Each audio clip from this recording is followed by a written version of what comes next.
Hello, and welcome to a video that I decided to ramble on about. Fnaf 3. The Fnaf 3 movie, to be precise.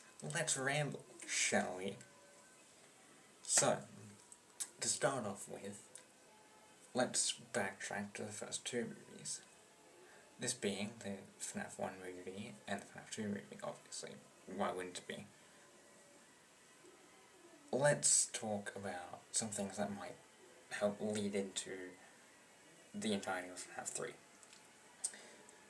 The first thing being all of the possession stuff and stuff like and fuck because I can't edit, this is staying it.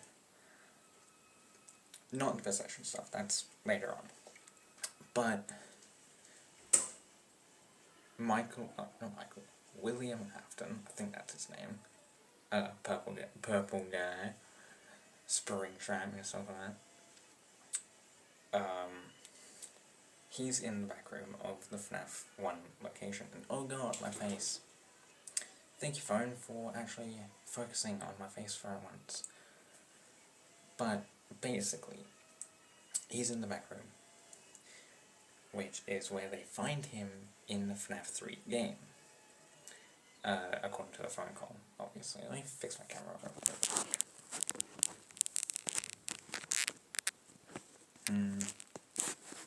Can't, so I have to stay low. That's fine, I can lower myself. So, I'm not gonna lower myself. I'm gonna back up. Maybe, I don't know how loud I want to be on the actual video. But, I do know this. They find him in the back room, that's cool. He is no longer being held by Golden Freddy, as there was a whole plot point in the end of the FNAF 2 movie. A lot of shit happened at the end of the FNAF 2 movie, actually. A lot of interesting plot points. And let's go over those now. So, obviously the first one is, I think the grandchild is the one that's Golden Freddy. Again, I don't know names, I don't know, I'm not a lore person, I'm just someone who makes random ass videos whenever the fuck I feel like it. But, he's done that. He's no longer able to trap Afton in, I believe, like a psychotic torment type of shit, I guess. I don't know. It's all over the place. But he's no longer able to do that, for some reason. Maybe he's passed on to, I don't know. Another thing that was queued up was possession by the marionette, or Charlie Emily. I do know Charlie Emily's name. I don't know why that's one of the only names I know. I'm sorry that you're having to look up into my nose, because I'm looking straight at my wall, when I should be looking at the camera.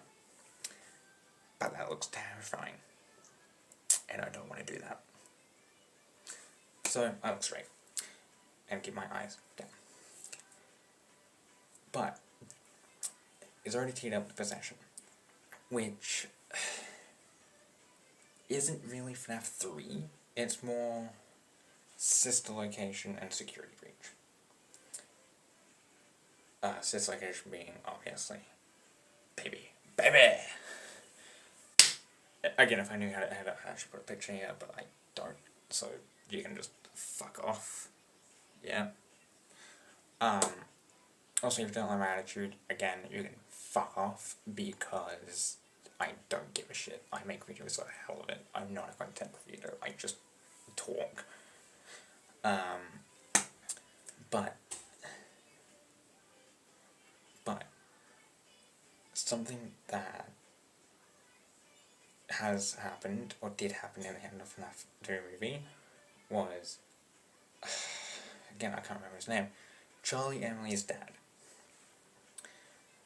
The original creator of the FNAF animatronics. I think that's the lore? I don't know.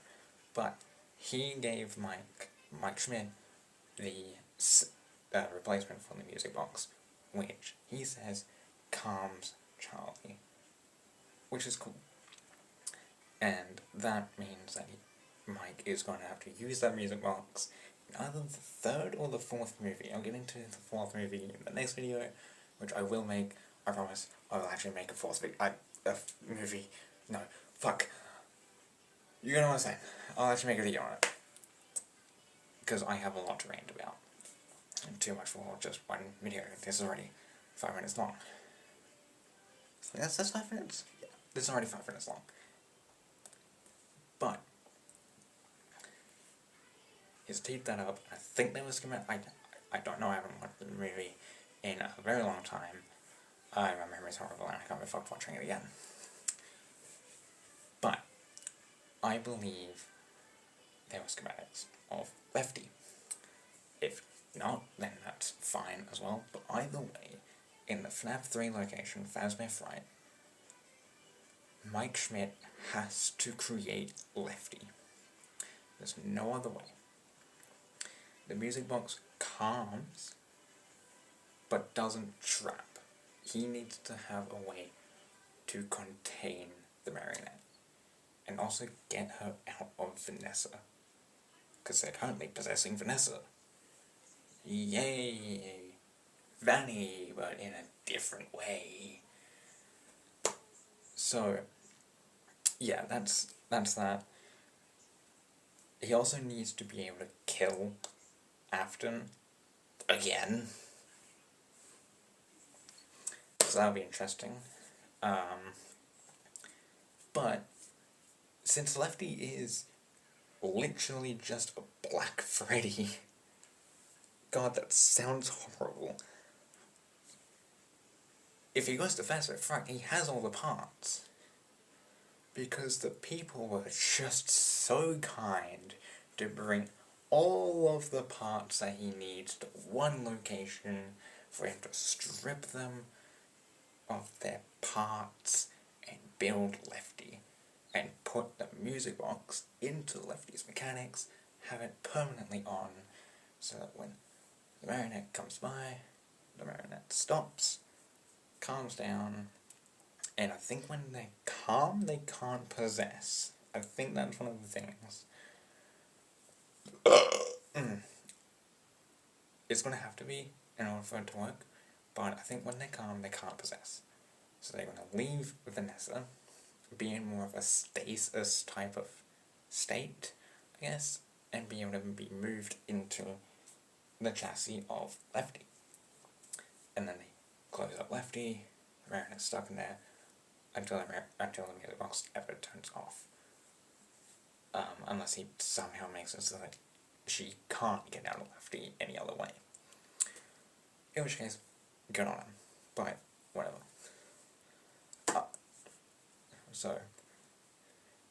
But, like I say, he still needs to be able to kill Afton again for the second time. So that'll be interesting. Looking at the poster, it looks like the Phantom animatronics are going to be there. So they've already done the hallucination stuff in FNAF 2, which is really cool. So I've teed that up a bit. Other than that, I have no idea what's going to happen. I just know, well, I just theorize that they're going to have to work on Lefty. It just has to be in FNAF 3 that they build Lefty. Or at least find Lefty. But they need to do something to trap or calm the marionette in order to make sure she can't do anything. So, yeah. In the next video I'll go over the potential FNAF 4 that I don't know will ever come out, because they might just do the first, it's the original 3. Technically it's the original 4 and then they go into, yeah. But they might just do the first 3 games, which will be interesting to see how far they go. So, have fun, and, I don't know, I don't do outros, man. Suck it up.